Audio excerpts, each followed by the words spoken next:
yang saya hormati dan juga teman-temanku yang saya cintai, saya dari kelompok 3 akan menganalisis tugas cerpen yang berjudul Bersiap Kecewa Bersedih Tanpa Kata-Kata yang beranggotakan. Perkenalkan, nama saya Adelia Sabira dari kelas 11 IPA 2 absen 1. Perkenalkan, saya Dwita Naastono dari kelas 11 IPA 2 nomor absen 13. Perkenalkan, nama saya Fairuz Zahira dari 11 IPA 2 absen 14. Nama saya Salma Novia Ramadanti dari kelas 11 IPA 2 absen 28. Dan saya sendiri Siti Wulandari absen 31.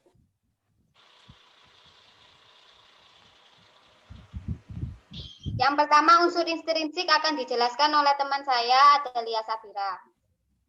Untuk unsur intrinsik, yang pertama ada tema.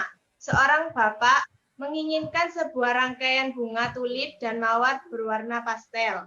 Namun penjual toko bunga tak ingin menjualnya. Akan tetapi penjual bunga tersebut memberikannya begitu saja untuk hadiah ulang tahun bapak itu. Yang kedua, setting. Setting ada dua, yang pertama yaitu tempat. Toko bunga. Aku menunggu setengah jam sampai toko bunga itu buka. Tapi 1 jam kemudian aku belum berhasil memilih. Jalan.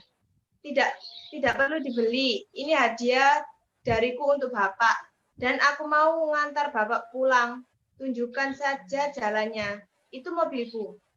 Dia menunjuk ke sebuah Ferrari merah yang seperti nyengir di depan toko.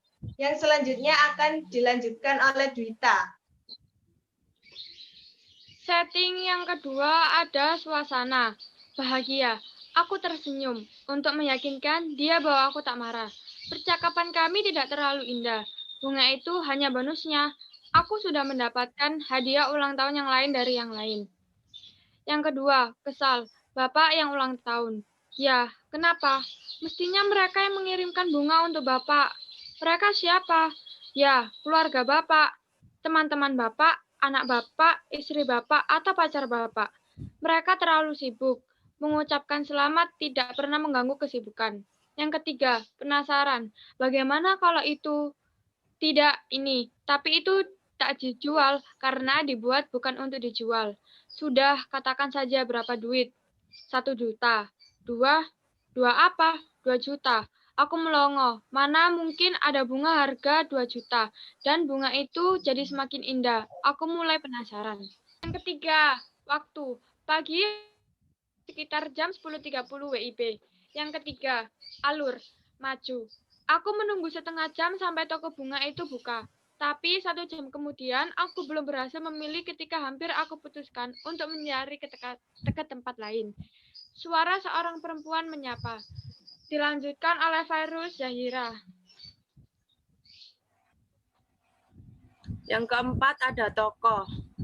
Tokoh pertama yaitu bapak pembeli bunga yang bersifat protagonis. Yang kedua ada aku yang bersifat antagonis. Yang ketiga ada pemilik toko bunga bersifat figuran. Yang kelima ada penokohan. Penokohan pertama yaitu bapak pembeli bunga yang bersifat egois. Ya, ini yang aku cari. Mau diantar atau dibawa sendiri? Bawa sendiri saja. Tapi berapa duit? Maaf, sebenarnya ini tidak dijual.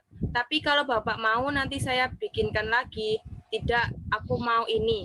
Bagaimana kalau itu? Tidak, ini.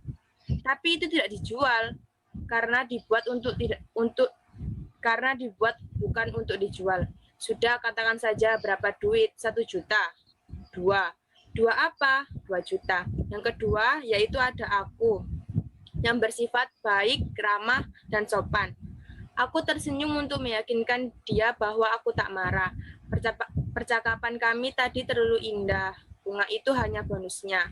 Aku sudah mendapat hadiah ulang tahun yang lain dari yang lain. Tidak perlu dibeli, ini hadiah dariku untuk Bapak. Dan aku mau mengantar Bapak pulang. Tunjukkan saja jalannya, itu mobilku. Dia menunjuk sebuah Ferrari merah yang seperti nyengir di depan toko. Aku pemilik toko ini. Slide selanjutnya dilanjutkan oleh Salma.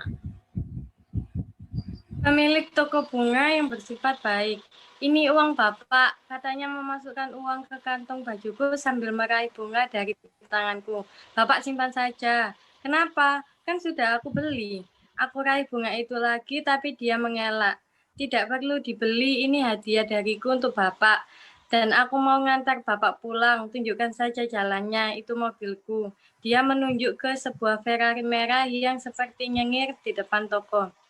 6. Ada sudut pandang. Orang pertama utama, yaitu aku menunggu setengah jam sampai toko bunga itu buka. Mana mungkin ada bunga berharga 2 juta, dan bunga itu jadi semakin indah. Aku mulai penasaran. Aku sama sekali tak menoleh, aku keluarkan dompetku. Terus orang kedua sampingan, itu saya sendiri yang merangkainya. Aku tersenyum untuk meyakinkan dia bahwa aku tak marah. Aku raih bunga itu lagi. Dan aku mau ngantar Bapak pulang, aku pemilik toko ini. Orang ketiga, dia menunjuk ke sebuah rangkaian bunga tulip dan mawar berwarna pastel. Amanat, meskipun berada di lingkungan yang serba indah dan nyaman, hanya ada satu yang membuatnya merasa bahagia, nyaman, dan semangat menjalani hidup. Kesimpulannya adalah betapa besarnya pengaruh setitik perhatian dari satu orang untuk semangat hidup seseorang. Selanjutnya akan dilanjutkan oleh Siti Wulandari. Selain ada unsur intrinsik, di dalam cerpen juga ada unsur ekstrinsik. Yang pertama yaitu ada latar belakang masyarakat. Latar belakang masyarakat yaitu hal yang mendasari seorang penulis membuat sebuah cerpen yang mana menyangkut kondisi lingkungan masyarakat. Ada beberapa faktor yang dapat mempengaruhi penulis, antara lain ideologi negara, kondisi politik, kondisi sosial, dan juga kondisi ekonomi. Yang kedua yaitu ada latar belakang penulis. Latar belakang penulis yaitu faktor yang ada di dalam diri penulis sehingga mendorong penulis dalam membuat cerpen. Ada beberapa faktor latar belakangnya, yaitu riwayat hidup penulis, kondisi psikologisnya, dan juga aliran sastra penulis. Yang ketiga, ada juga nilai-nilai yang terkandung di dalam cerpen. Nilai-nilai yang terkandung di dalam cerpen ini ada nilai agama, nilai sosial, nilai moral, dan juga nilai budaya.